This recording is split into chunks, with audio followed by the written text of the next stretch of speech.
Hip-hop first originated in the 1970s in America, with places like the Southern Bronx and Compton. The genres that influenced hip-hop to make it as we hear it today are pop, jazz, funk, and disco. Hip-hop started because certain people were not respected and were treated different by authorities such as the police. Hip-hop all started in the Bronx, where black people were still treated as though they had no rights and were to blame for most things. They let out their emotions and what the world was really like through rapping over music that would get people's attention. Hip-hop went beyond just being music. It has 4 elements, which are graffiti, DJing, rapping and b-boying. All these elements created a culture, which is hip-hop. Sugar Hill Gang's Rapper's Delight, released in 1979, was the second rap record to be created. It showed that there was a market for rapping and is generally considered to be the song that introduced hip-hop. NWA was the first group to release a song to question the pop music censorship with Fuck the Police. The narrative shows the tensions between African American urban youth and law enforcement. The song stands out amongst the rest because of its controversial message, with the group mocking the process of the judicial system at the beginning of the song, whereas Changes by Tupac is a heartfelt song that talks about what is wrong with the American political system and challenges the rules set by culture and wants justice. This song raises several issues such as racism at the beginning of the song, with the lyrics, "I'm tired of being poor, and even worse, I'm black." These lyrics are similar to NWA, Fuck the Police, with the lyrics, "Fuck the police coming straight from the underground. A young nigga got it bad 'cause I'm brown." This is a common theme throughout hip-hop because people wanted to change the way the judicial system and politics were. In the 21st century, these types of protest songs are not common anymore. However, Beyoncé's song Formation shows where she has come from and showing she is an empowered woman owning her cultural identity. Beyoncé's usual music has a sense of female empowerment, which is important in today's society because women still struggle with equality. Throughout the song and video, themes are shown which are happening in today's society, such as social hate and bullying towards black children with afro hair. This is shown with the lyrics, "I like my baby hair, with baby hair and afros." There was also references throughout the video to previous discriminations and events such as racism, with Martin Luther King Jr. on a newspaper with the title, "The Truth." These references throughout the video may be to remind people of what happened or possibly to show that it still does go on in some parts of the world. Hip-hop is still relevant in the 21st century and is arguably more relevant now than ever. Hip-hop originated from very poor areas such as Compton and the Southern Bronx. Originally, hip-hop wasn't all just about the money.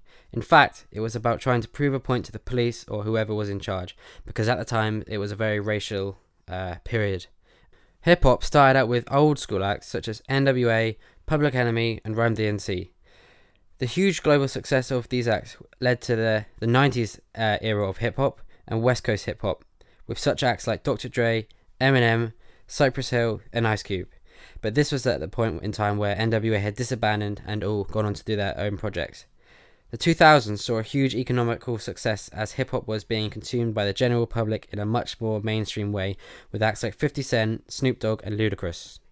At the end of the 1990s, hip-hop artists made $15 million per year in record sales. However, when the digital age of music came about, sales fell at over 60%. Derek Thompson wrote an article in the Atlantic newspaper called "Hip-Hop Invented Modern Music Economics." In this article, he suggests that hip-hop paved the way for modern economical thinking within the musical business. The hip-hop economy increases at an astonishing rate. Hip-hop is an industry that garners $10 billion a year.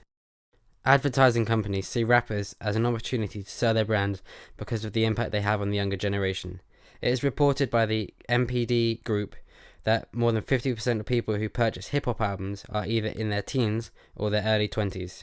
Because hip-hop has such an impact on the younger generations, it's going to be more popular within online digital content. This allows for advertisers to generate more money.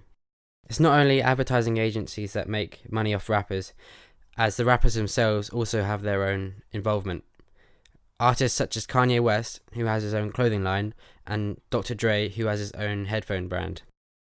Hip-hop could not have started without certain technological advances.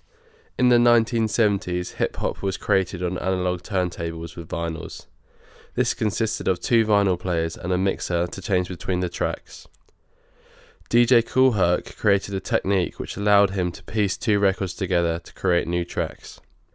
The turntables allowed DJs to create beats and backing tracks from samples of percussive sections or middle eights. These vinyls would typically be from genres of funk, disco, and pop.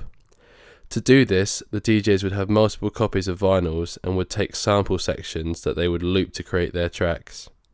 An MC would then sing or rhyme over these tracks at people at street parties or DJ battles. A sample is an audio segment or section that has been taken from another artist's song. For example, a drum pattern that uses a kick drum from an early pop song and a snare drum from an early funk record.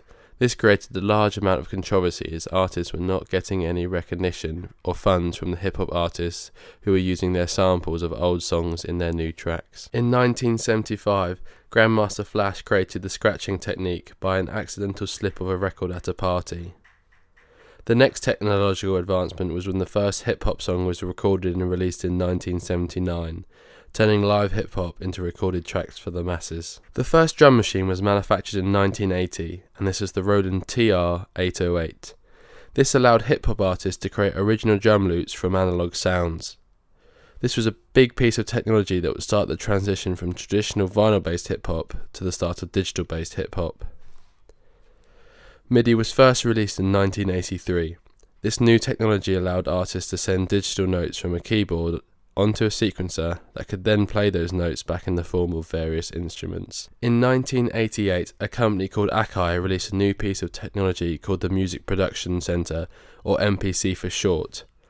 This new piece of technology was a percussion instrument imitator, more commonly known as a sequencer or sampler. This allowed artists to assign a sample to a pad and then create new drum tracks, bass lines, and instrumentals. This was an advancement from cutting up cassette tapes into small samples before they were joined together and looped to create full tracks. An example of this was a hip-hop artist called Static. He would manually loop cassette tapes together by cutting the sections that he wanted and then join them back together for his tracks. These looped cassettes would then later be put into a sampler to create beats and other rhythms. In the mid-1990s, FL Studio was released along with other DAWs. This new piece of technology allowed hip-hop artists to create their records on complete digital recording systems. Due to the large technological improvements that have happened since the 1970s, it has made it a lot easier and possible for people to create hip-hop. Hip-hop artists then branched out to create other genres such as jungle, house, grime, and rap. I'm coming straight out of Compton. When something happens in South Central Los Angeles, nothing happens. It's just another nigga dead.